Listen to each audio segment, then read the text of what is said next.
Well, what can I say?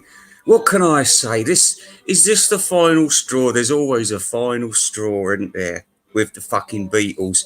You wouldn't have thought that half of them are dead and they split up 50 fucking years ago. How much money these cunts making? And what are we paying for? Well, not me, because I'm not stupid enough to buy any of this shit. I'll just download it when some other muppet goes and buys it.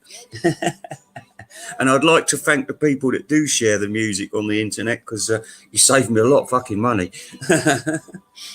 So, really, I'm out of this game. But I'm upset for you to be put in this position where you've got to buy a fucking wooden box, which hasn't seen any fucking wood in Friar Park. No, it's fucking coloured Norwegian pine. Cheapest shit you can buy. Yes, it's a disgusting rip-off to feed a cocaine habit and for the upkeep of two fucking selfish wankers in a house which is probably as big as Buckingham Palace. Two people living in there. That's a lot of upkeep. So, of course, they need the money. They're not likely to make any money because they're both talentless. One of them's a fucking hooker and the other one's a sweaty little cokehead. So they need that money. They need £1,000 for an album which I'm pretty bored shitless of now. Do you know what I mean? Let's forget the Apple Jam. The Apple Jam is a fucking disgrace. It is a fucking disgrace. And do you know what? I think the Beatles led the way for albums to be half-baked. You know, I don't think anybody, they say, oh, the Beatles did so much. They didn't. They didn't do anything. They did copy everybody. Hello, pre-code. Yeah, I know. Well, I'm going to just say this and get it out of the way because it's too distressing. It really is. This is since 2017 at least. We've had non-stop John, Paul, George and fucking Ringo. Non-stop. Each time more expensive. Each time a bigger rip-off. 50 albums for one album release. 50 different types. 57 variations of Hines. 57 variations of John Lennon's new songs. My God, where does it fucking stop? You know what? When I saw Andrew Dixon the other day getting all sweaty and excited about it, I thought, you are fucking insane, mate. You are fucking insane. I'm just waiting to see which wankers are going to buy this. Oh God.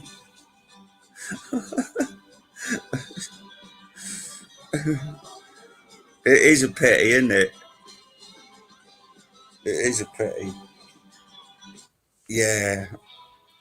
Wah wah.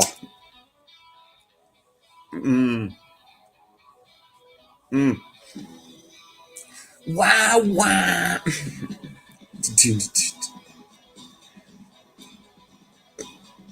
Now look, this is Kenny Loggins said this one should be made into a single. One of the best songs ever made. Yes, which proves that All Things Must Pass was a mighty achievement. Well, actually, strip it down, it was just, it was George getting rid of his Beatles songs that the Beatles didn't let him record. And when people stop banging on about the actual song, All Things Must, it should have been on Let It Be, it should have been on it. No, it's not. It's boring as fuck. It's boring as fuck. In fact, the whole album is pretty same-ish. You know, everything's a bit miserable or a bit spiritually, Harry, it's not a good thing. It's not a happy listen for me. I mean, it sounds good. The wall of sound sounds good. But it is dated now. It is dated. And bear in mind that this was Phil Spector's. He'd just been bought in because he didn't have nothing better to do. And he give it the same 1965 sound, and that was very dated at the time. But it does help this album because it disguises George's weak voice.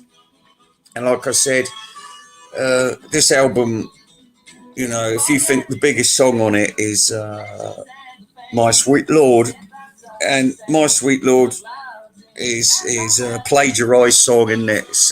He's so fine, so you can't even look at it the same way now and think what a magnificent song. And even if it was his song, like I said, he totally ruined a potential audience of billions by singing Hare Krishna and the last verse.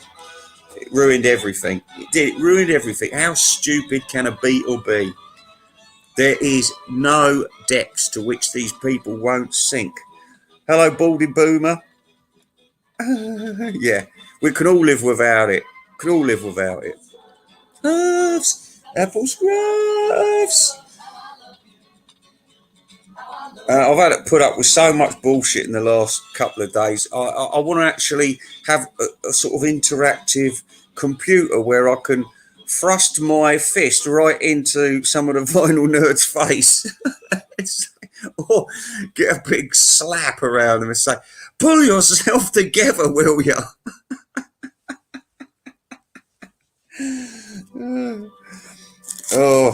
I see fucking Rachel's got... Right, you bully, Rachel, you fucking bully. Trying to threaten Stephen Schnee. You stop watching. You stop letting Invisible Ray on your show now. We will not have Nazis making a comeback. We will fight against cancellations. I don't cancel nobody. No, it's a war on free speech by the LGBTQ community. Well, you can all go and screw yourselves because we're not budging, are we? Are we pre-code?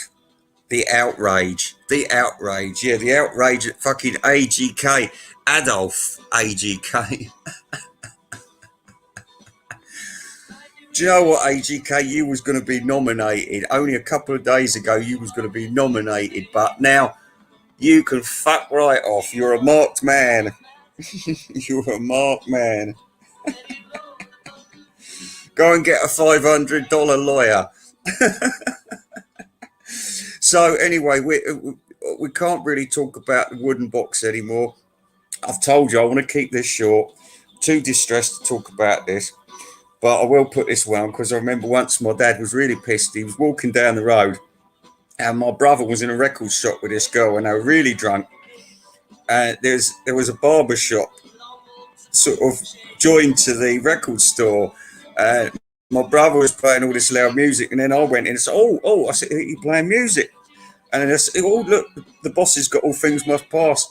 So I put that one on. Next thing, my dad's staggering down the road. He comes in, and they're playing this one.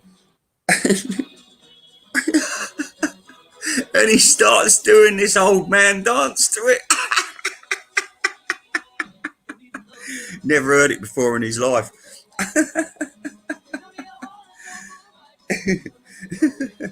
Oh, well, I'm Kenny Loggins. Oh, every song is a masterpiece. It's Johnny's birthday. Yes. Did you know that it inspired Bill Clinton to go to Rhodes College in Oxford and to free the slaves? Yes. It was an inspirational song. And who's this? Yeah, I'm not gonna pay $1,000 for this album. No, I ain't got $1,000 spare. And then a week later, say, well, I got my hands on it.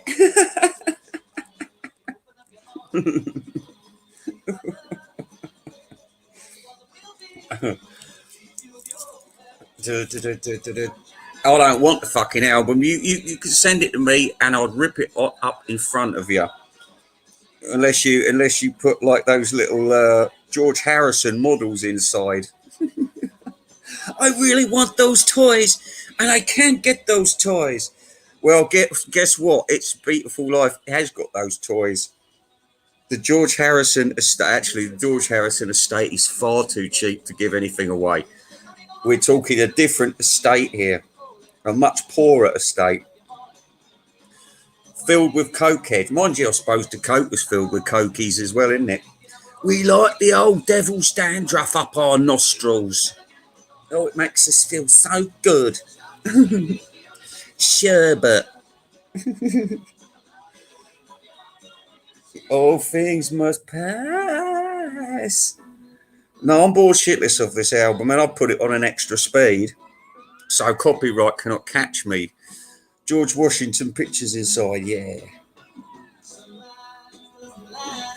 Oh yeah, it's such a masterpiece. Yes, I sing it when I go to bed, and I sing it when I rise. Oh, all things must pass. All things must pass away. Oh, words of wisdom. Words of wisdom. Fuck off. What's this? I dig love. Do do do do do do do do do do do. Do, do, do, do.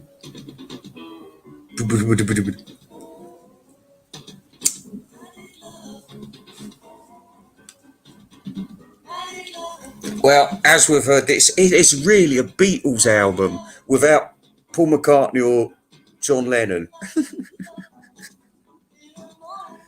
All the usual hangers on. Oh, Klaus Foreman. Oh, legend, Klaus Foreman. Oh, what a musician.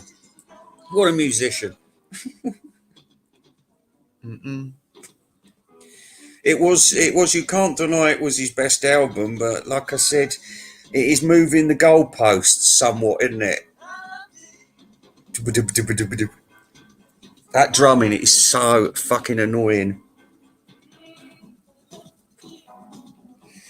Well, for the time being, people, I'm just too depressed to even talk about it. But it is horrible. It's horrible. You're horrible. All of you Harrisons are horrible. You low-class fucking scumbags. You are. You're both cocaine fiends. It must be the South American in you. Yeah. You dago bastards. Right. Gotta go. Gotta go. See you later on. We'll have a chat. How about that?